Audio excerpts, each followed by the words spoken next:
किसी समाक्षीय लेंस निकाय के लिए न्यूटन का सूत्र लिखे या ऑब्टेन द एक्सप्रेशन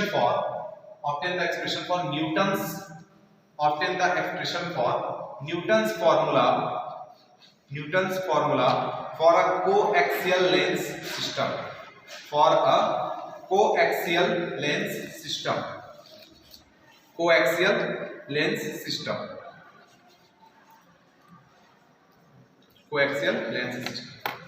तो देखो इसमें अपने को क्या निकालना है, न्यूटन्स फॉर्मूला निकालना है।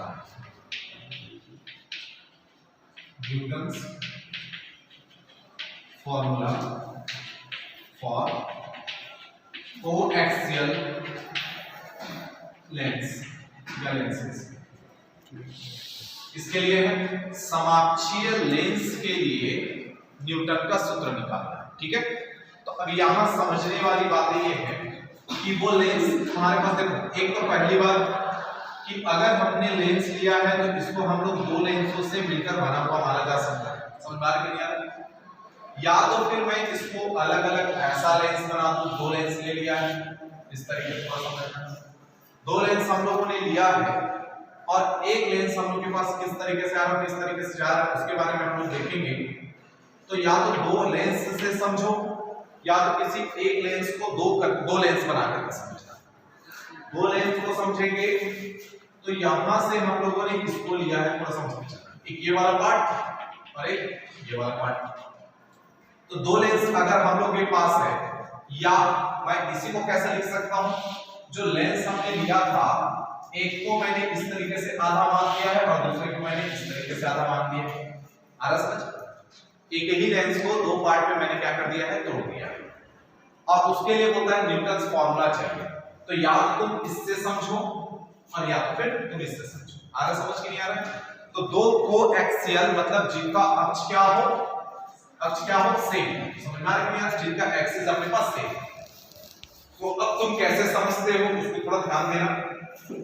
तो दो हम लोगों ने इस तरीके से लिया, डायग्राम बना लेते हैं।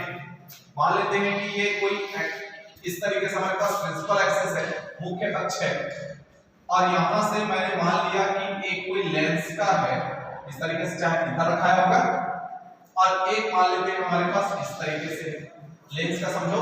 अब ये मैं एक को दो बना करके देख रहे हो तब के लिए है कि दोनों को हम लोग ले रहे हैं तब के लिए। समझ में आ रहा है कि नहीं आ रहा? प्रिंसिपल वाला। अब थोड़ा यहां से समझते चलो। तो मैं इसको अभी नहीं बना रहा, ये समझो उसका मुख्य अक्ष, या फिर हमने एक लेंस को काट करके दो बनाया इस तरीके से। अब यहां से हम लोग मान लेते हैं ये वाला जो लेंस है उसका यहां पर कोई ऑब्जेक्ट रखा हुआ है O, और इस लेंस के लिए जो इधर बन रहा है मान लेते हैं इसका फर्स्ट फोकस क्या चीज है, F1, कैपिटल F1।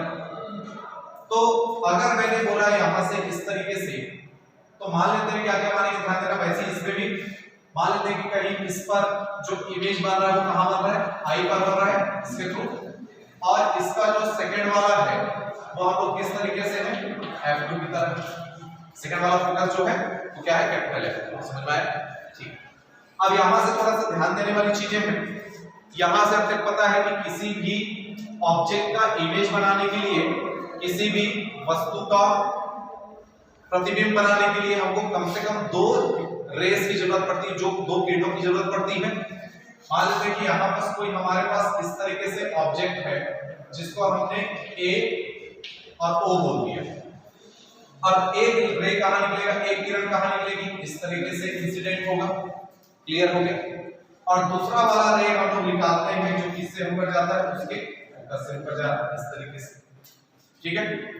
अब ये इधर से जो आएगा ध्यान रखते चलना, इस तरीके से हम लोग के पास बनाए तो वो कैसा होगा, तो दूसरे वाले क्वेश्चन से ये क्या होगा, इस तरीके से सीधा चलेगा, और क्या होगा, किधर से निकलेगा हमारे पास, ये हमारा किस तरीके से निकलेगा, जो तुम्हारे बुक में डायग्राम दिया हुआ है, कैसा, ये इस तरीके से सेकंड फोकस को क्रॉस करते हुए निकलेगा।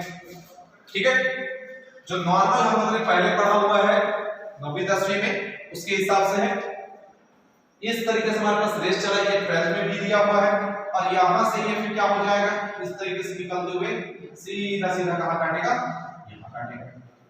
और जहां ये काटते हैं वही हमारे पास क्या बन जा रहा है, इमेज बन जा रहा है। ये वाला इमेज हमारा आई हो गया। क्लियर है, ध्यान रखते चलो।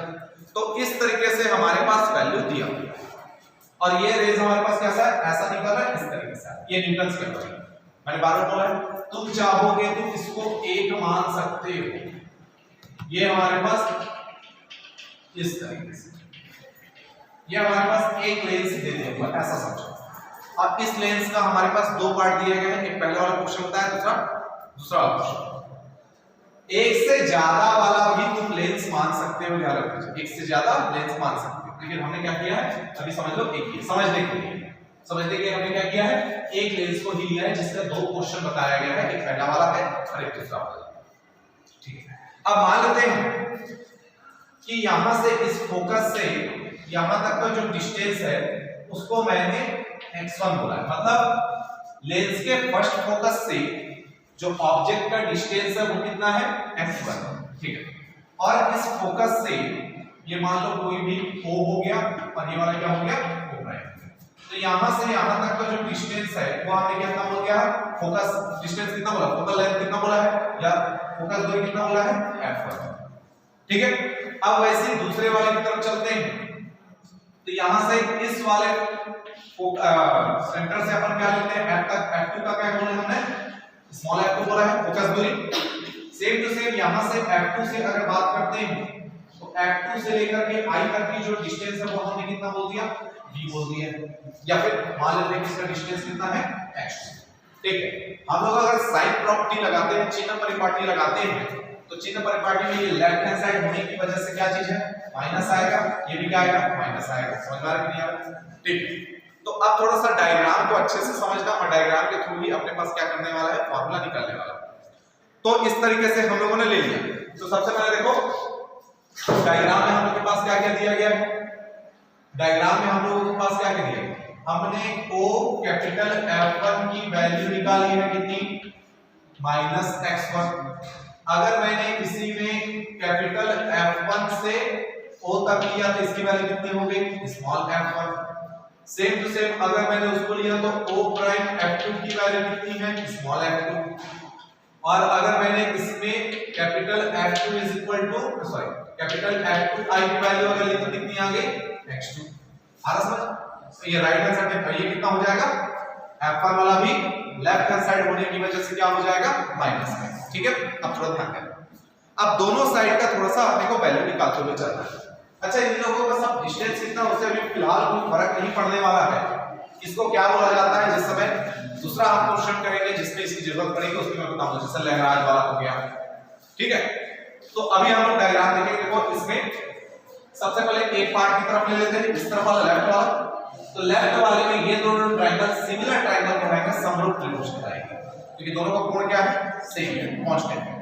तो बाय क्या चीज हम लोग लेंगे, तो बाय सिमिलर ट्रायंगल या समरूप त्रिभुज। सिमिलर ट्रायंगल हमारे पास कौन सा है, AOF1 एंड क्या बोलेगा, F1O। इसको हम लोग कुछ पॉइंट ले लेते हैं, क्या चीज है, B हो गया, ये वाला C हो गया और ये वाला D। तो कितना हो जाएगा, F1OB। इस तरीके से हम लोग ले लेंगे। और दोनों सिमिलर ट्रायंगल है का मीनिंग क्या हो जाता है, सिमिलर ट्रायंगल है तो प्रॉपर्टी क्या होती है, तो ध्यान देना, तुमको अभी बेस पता है ना, दोनों का बेस पता है, तो क्या चीज है, तो हमको अगर मैंने लिया, ध्यान देते रहना, तो दोनों का रेशियो सेम आता है। अगर मैंने इस ट्रायंगल में AO लिया अपॉन इसमें अगर मैंने लेंथ लिया है तो इस वाले ट्रायंगल में भी मैं क्या लूंगा, लेंथ ही लूंगा। तो ये वाला अगर लेते हैं तो अपने पास कितना हो जाएगा, OB इज इक्वल, तो पहला ट्रायंगल तुमने किसको माना, इसको लिया, तो इसका भी हम लोग नीचे वाला पार्ट लेते हैं, कितना हो जाएगा, रेशियो निकाल रहे हैं, OF1 अपॉन कितना, F1O। तो यहां से AO upon OB is equal कितना हो जाएगा, OF1 की वैल्यू -x1 अपॉन कितना, -f1। तो यहां से AO अपॉन OB की वैल्यू कितनी आएगी, x1 अपॉन f1। इसको मान लिया जाता है इक्वेशन नंबर फर्स्ट। क्लियर हुआ यहां तक?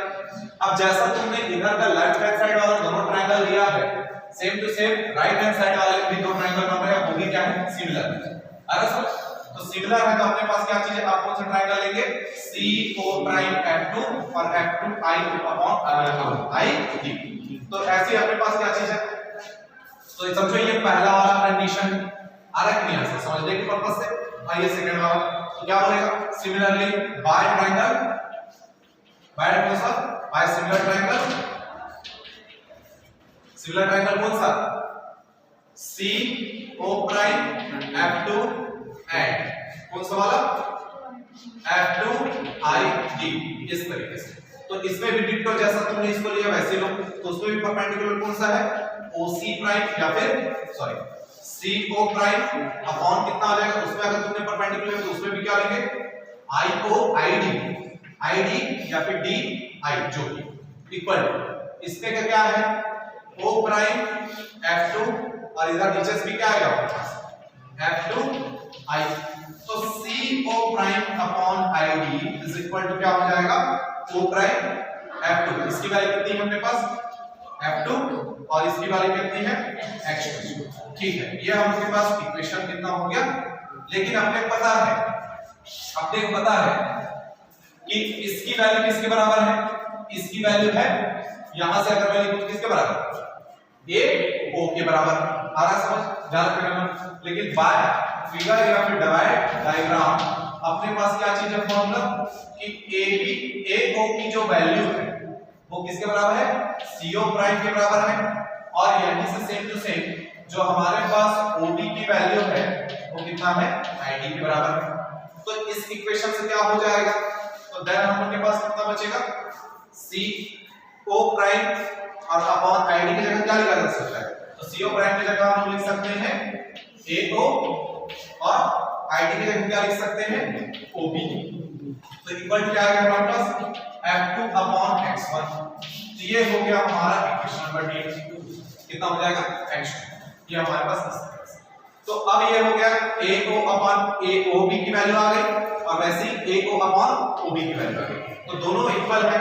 तो by equation first and equation second, तो इक्वेशन फर्स्ट और सेकंड से क्या आ जाएगा हमारे पास, X1 upon F1 is equal to F2 upon X2। तो यहां से क्लियर अगर मैंने किया तो X1 X2 is equal to F1 F2। तो ये हमारे पास आया न्यूटन्स फॉर्मूला, इसके लिए ऑप्टिक्स।